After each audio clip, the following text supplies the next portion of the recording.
Well, good morning, good afternoon, or good evening, depending on where you are in the world today. We're very honored to have Emma J. Lifeshaper here with us in studio.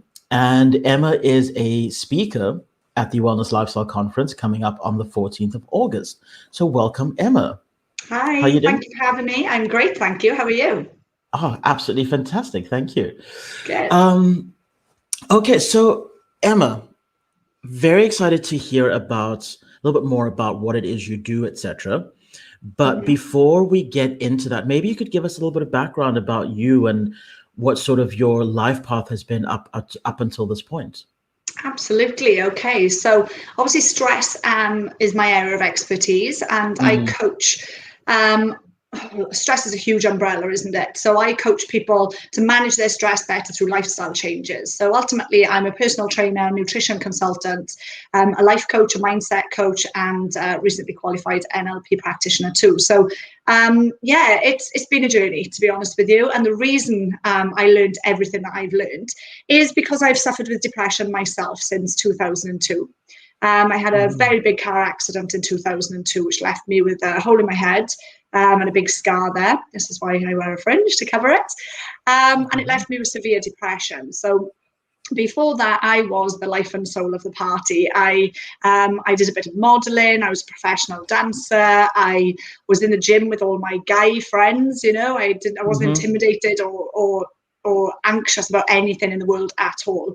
I had the car accident and it changed my life completely, like totally flipped me 180, you know, and it just left me feeling insecure, feeling lost, feeling vulnerable. I could use so many different words, but Mm, that lack of self-confidence and that knock to my confidence just totally changed who I was. So the depression hit me really badly to the point I wouldn't leave my house.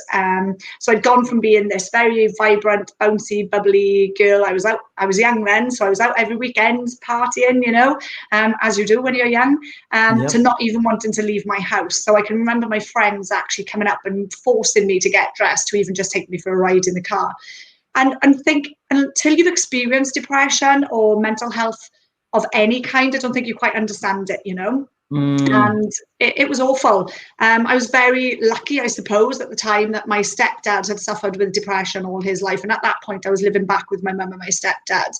And he saved my life really because he encouraged me to take small baby steps each day to get out of bed. This may sound really strange to some people no. watching this, okay? But I had this Mm, list on the back of my bedroom door and it said, get up, wash your face, clean your teeth, have some breakfast, and then I'd go into his little office at home and I'd do some work for him. So just basically doing some admin work, you know. But he'd mhm. check in with me. So by 9 o'clock every day, he'd check in with me, check that I'm at the desk, he'd check his appointments. And that was the start of my change, really. From there, obviously my mum and stepdad helped, but it's an incredible story because my mum is a nurse and my mum is the most amazing person. We've been best friends, we've done everything all our lives, and she didn't understand it. She thought that I was just being this lazy youngster that just left the dishes in Mm, the sink, stayed in bed all day. You know, I was 20 at the time, I think. Yeah, 19 or 20, and she was just thinking that I was going through this awful stage, you know, but she didn't understand it. So luckily my stepdad did. So we made a plan, and like he said to me, what do you love? What do you enjoy doing? And I said, you know, I love keeping fit. I've always been fit. I used to ride horses for Wales when I was younger. I was in the local Harriers. I wow. competed. Yeah, when I was at school, I was the captain of the hockey and the netball team and the athletics. And I said, if there's anything I could pick, is that I love it, you know? And he said, let's focus on that. Let's focus on what you love. Let's get you doing some courses so that you gain some knowledge. And it just went from there. And it was the best decision that I made in my life, really. I Oh, already knew quite a bit because I'd exercised all my life, but I didn't have any qualifications then, you know. So I went and learned, you start at the very beginning to become a gym instructor. I then obviously started learning about how important good food was, because I mm-hmm. think up until then I'd always been very small. And most people are going to hate me for saying this, but I could eat whatever I wanted. Okay. But bear in mind, I was 19 as well, or 20, Fair you know, enough. Yeah. yeah, you know, that, time Your was on my metabolism is side. different. Yeah. Yeah, definitely. So yeah, it was, and the more I learned, the more of a passion I grew for it, you know, the more it Mm, was helping me survive through my depression and to manage my depression better, the bouts I was getting, because in the very beginning I was having blackouts as well. So sorry, I suffered with severe migraine, so I was blacking out from the head injury. So I was violently sick. I'd black out, and just as soon as I started learning about exercise, I started moving again.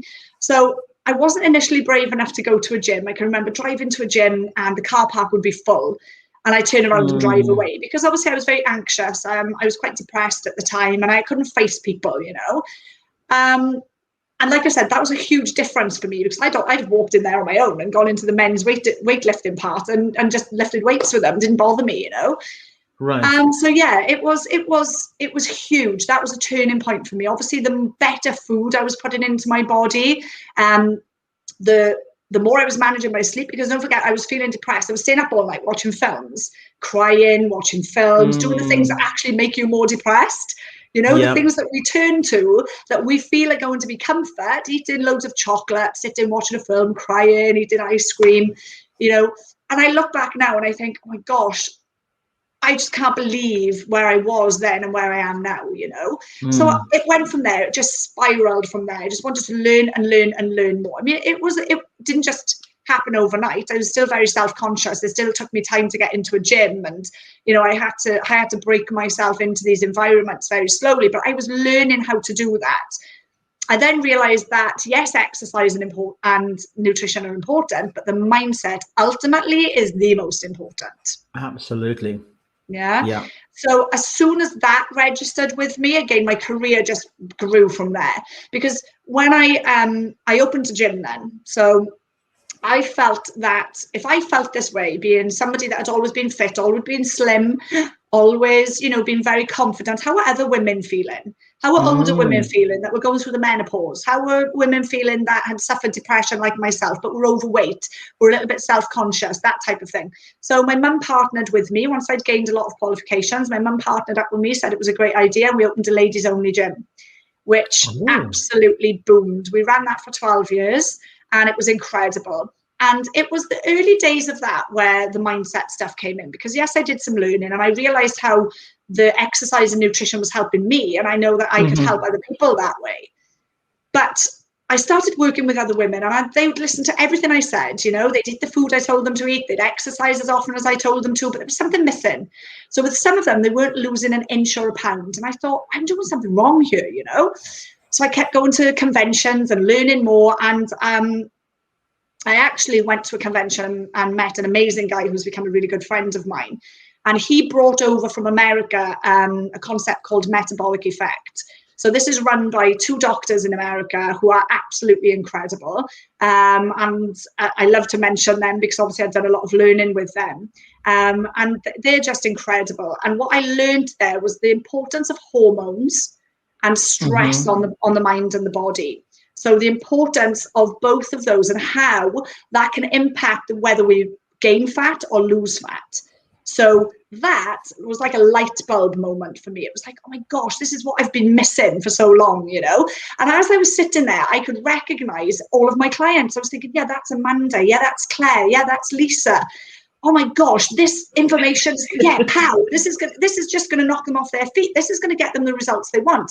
And it did. And I just continued to learn about the mind from there and hormones from there. So I did a lot of education with them. I then became a life coach and mindset coach, and did a lot of sort of mindset coaching with people around their problems, their issues, their stress, their depression, their anxiety, and those types of things. And once we started fitting all of these pieces together like a puzzle, that's when they started having the results. You know, that's when they had a turning point, and they realized that it wasn't just the next faddy diet or the next exercise craze that they needed to do. They needed to resolve what was going on in here. They needed to manage their stress better so that the hormones would balance, so that the body would function more efficiently, and it was enabling them to lose the fat naturally. You know, some of them weren't changing any of the eating or the exercise because they were already doing that, right? But they were managing the stress. They were sleeping better. They were taking time out for themselves. They were balancing the hormones, and then the weight was dropping off them. So I just want to share something with our listeners here, because I've never met Emma before in my life. But this is resonating so deeply because I actually said to one of my personal trainers, I think it was a year or two ago, he had me, working out, and he goes, are you doing your diet right? Yes, I'm doing my diet right. And I kept a food journal like you're supposed to. And he goes, but you're not, you are losing the weight and putting on the muscle, but it's not happening as fast as it should be. Maybe your hormones out of whack. And I go, well, I just had my testosterone checked. It's actually normal and actually slightly above normal. I was quite pleased with that. And he goes, well, this is all very odd and, blah, blah, blah. And I said to him, well, something that I should maybe mention is when I'm stressed, which I am currently, my appetite is just out the window. I have zero appetite. And yet I actually put on weight. When I'm in a really good frame of mind and everything's going quite well, my appetite goes through the ceiling and I can eat everything in sight. And not only do I not put on fat, I actually seem to put on more muscle. And he kind of looked at me with like this quizzical face and goes, no, that can't be it. And I was like, fairly sure it is though. And now you've just confirmed that's exactly what it is. So without spoiling what I'm going to speak about in the event, right. So anybody watching this interview, if this has resonated with you too, please listen to my talk in the event, because I go into why this happens. And it absolutely is stress. And it's the fact that we're releasing too much stress hormones. So, and when you're talking about having your testosterone levels checked and they were good, you probably weren't stressed at that point in time, because when we're stressed, we release more stress hormones, but then testosterone actually reduces. So, right. Yeah, so it's all about, and listen, we can't be perfect all of the time. Stress happens, it's part of life. Oh, sure. Yeah. But what we have to recognize is, how are we going to manage that better? How are we going to reduce the impact it has on us? And I think once you're managing, because don't forget, and again, I don't want to say too much today, because I don't want to go into my talk. Of course. I'm trying to keep little bits back. But I think, when we look at today's society today and our lives today, it's unrelenting chronic stress. Even just getting up to an alarm, rushing around, getting the kids to school, getting to work on time, hitting deadlines in work, then not sleeping properly because once the kids have gone to bed, you're on the laptop doing more work, or whatever that may be. That is all constant stress. So when we talk about stress, I would like people not to avoid the talk if you think, I'm not stressed. Because I guarantee you are, if you live a busy life. It might not be that it's emotional stress that's giving you brain fog and overwhelm. It might not be to that point yet, hopefully, which means you have a fighting chance of beating it. But internally, it will still be having an effect on you. Yes, absolutely. And I thank you for raising that, because this is something in my own coaching business that I noticed with some of my clients, where they'll say, oh, but I'm not that stressed. And I said, okay, but when last did you have time to get up and move? And I don't mean, just running to the store to get some bread and milk. I mean, actually move your body, going for a walk in nature, or going to the gym, or doing something physical for physical exercise. Oh no, it's been ages. Right. When last did you take time for yourself? Or what do you mean by that? When last did you just get away from the laptop? Because here's the other issue, right? The pandemic, everybody started working from home. Yep. So there's not that commute, but we're still kind of getting up at around about the same time. And you just don't seem to leave your desk. You're just busy all the time, because there isn't that mental disconnect anymore. And my clients would say to me, worse. Yeah, I think, thank you. It's actually a lot worse, I think. Because at least when you were going into an office, it was easier to say, okay, well, let me go to gym straight after or just before work. And I think, I don't know if you noticed this, but for me specifically, like, I'm a very fit person. We have virtually a full gym in our garage, okay? So I was training every day, but my steps, just my general activity. So I love these watches. For me, this is like part of my life. I get up in the morning, I put it on, it's like I monitor everything. But my steps, I'd gone from averaging between 14 and 17,000 steps a day down to 4,000, that's 10,000 less a day. And I'm a very fit person. I was actually teaching online classes at that point in time, because I pivoted back a little bit as well. Right. So for me, my clients, my coaching clients, were suffering because they couldn't get to a gym. So I was offering them classes as part of the package as well, because that's what I do. So I was doing that. I was training in my garage, and I was still 10,000 steps a day down. So, and I don't think a lot of people have noticed that, And that is exactly it, because I started to notice it fairly recently only, actually, considering we've been in lockdown now for what, 18 months, maybe more in Mhm. some countries. I started to notice it only about 4 months ago. I suddenly realized, hang on, and bearing in mind that I've been working from home for the past, gosh, 10 years or so. Mhm. And I only noticed now, I'm like, hang on, I've not been getting out and walking as much. Because same thing, your steps start to drop. Yeah, And because I used to go for a walk every evening, just around the neighborhood, yeah, just to get some steps and also clear the brain fog and all of that absolutely. from the day. And I had to restart, like make a conscious effort to, okay, lockdowns ease a little bit. We are allowed out. I've got to get Mhm. back into that routine because that movement, as well as that time for ourselves, is so important to handle those stress hormones a little bit Absolutely. better. But I want to just circle back to something you said at the outset there, Emma, in regards to depression. Mhm. Because, and I think a lot of our listeners, well, I don't know actually, but maybe a lot of our listeners will resonate with this as well, Mhm. that it's certainly true that when you are in a deep depression, and I've been there, I know what that's like, where just the thought of getting out of bed seems overwhelming. Yeah. And I grew up in a culture where depression was something that only rich people got. Mm. And it's not something that if you were middle class or below, that was just not something that you did because you obviously just had too much time on your hands otherwise. So it was always really dismissed and, just pushed out the way. And like, no, no, you're not depressed. You're just, like you said, being lazy, right? Mhm. Yeah. And I think it's so important that we do recognize those little micro moments where we can actually make changes. So I thank you for sharing that experience of yours and also for sharing the little steps that your father helped you to take because it's not just, okay, well, I'm just going to bounce back. That's not how it works. No. It's, okay, today I'm going to brush my teeth. Mission accomplished, something to feel good Absolutely. about. Tomorrow Absolutely. I'm going to take a shower or Mhm. whatever the case may be, and then Mhm. progressing to, okay, what do I love to do? Let's get onto that. It's not a it's not an overnight thing. It's definitely a progressive situation that people need to be aware of and take into consideration, which obviously then feeds into, as you were saying, the mindset. 100%. And I think, I mean, actually, I wrote a post on this morning because so many people know that, to get the good body, then you need to exercise consistently. You need to Right. eat well consistently. Well, what about this? The work we do on the Thank mind you. needs to be consistent too.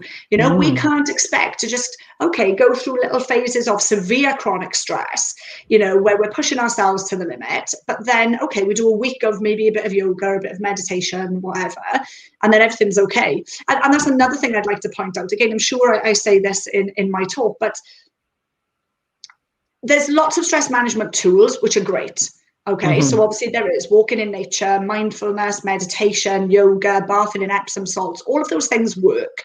However, if you don't get to the root cause, that obstacle that's preventing you from moving forward, then these are just like sticking sticky plasters over a huge wound that you need to go to hospital to have stitched.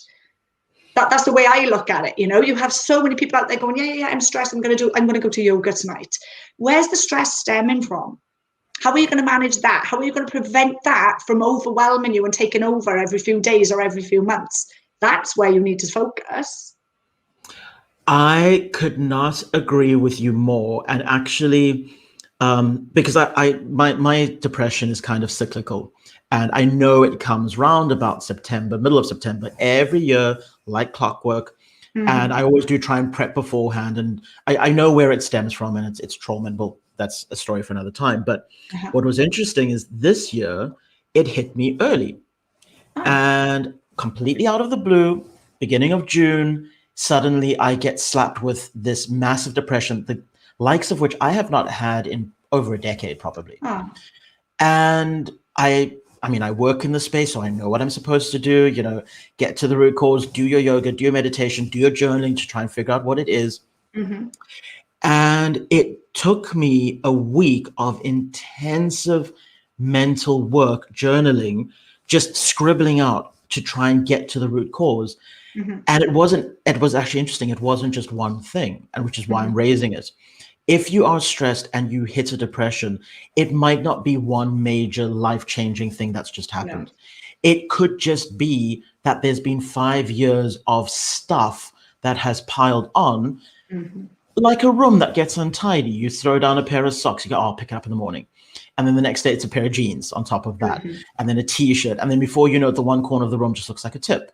It's the same thing with our minds. It's not necessarily one big thing. Sorry, you're going to say. Definitely. Yeah, I really want to pick up on that actually, because it's clutter, you know, and our minds get cluttered too. You know, there's nothing worse actually than if you've already got a little bit of a cluttered mind and you've got things going on, your house being untidy or your car being untidy. That actually adds to your stress. You may not think it does, but it absolutely does. So as you said, I loved what you've just said. You are just adding to it all of the time, and you're overloading an already overloaded system. Yes, which is why that what you just said about a regimen of mental health care that we do. If we're taking care of our bodies and we're eating right and we're doing our meditation and yoga, walks in nature, whatever the case may be, you have to also have a mental care regimen that you also use to declutter, because the world we live in, with social media, with news outlets, with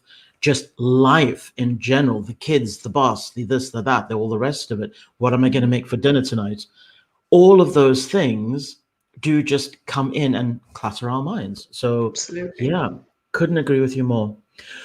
Well, ladies and gentlemen, as I'm sure you have already resonated deeply with Emma today, and you've probably been wanting to get in touch with her, Emma, maybe you could share with us how people can best get in touch with you.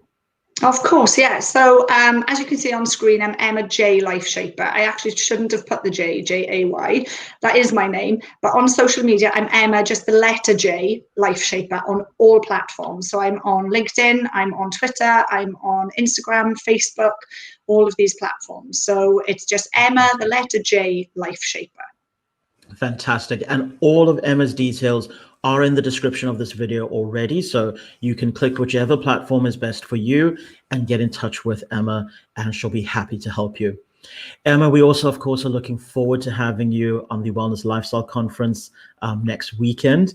Really can't wait for that. That's, I think, going to be great, where you're going to be talking a little bit more in depth about this topic, stress hormones, stress in general, and then exercise and nutrition, as well as the mental aspect and how people can combine those to live a better life. Because I think, especially from the pandemic that we are still going through, a lot of people have started to take stock and go, you know, I really want a better life for myself.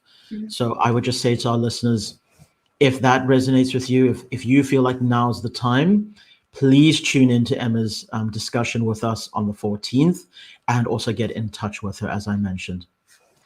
Emma, an absolute pleasure to have you with us here today. Thank you so much. My pleasure. I could talk all day to you. I swear, I've got all these questions. I'm like, oh, what about this? What about that? But no, we do like to keep these short, but I'd love to invite you back for another interview, and we can pick a topic that I think also our audience will love to hear about. We can go a bit more in depth on it. Let's Sounds do that. great. I'd love Awesome. that. Have a great day, everybody. You too. Cheers then. Bye. Thank you. Bye.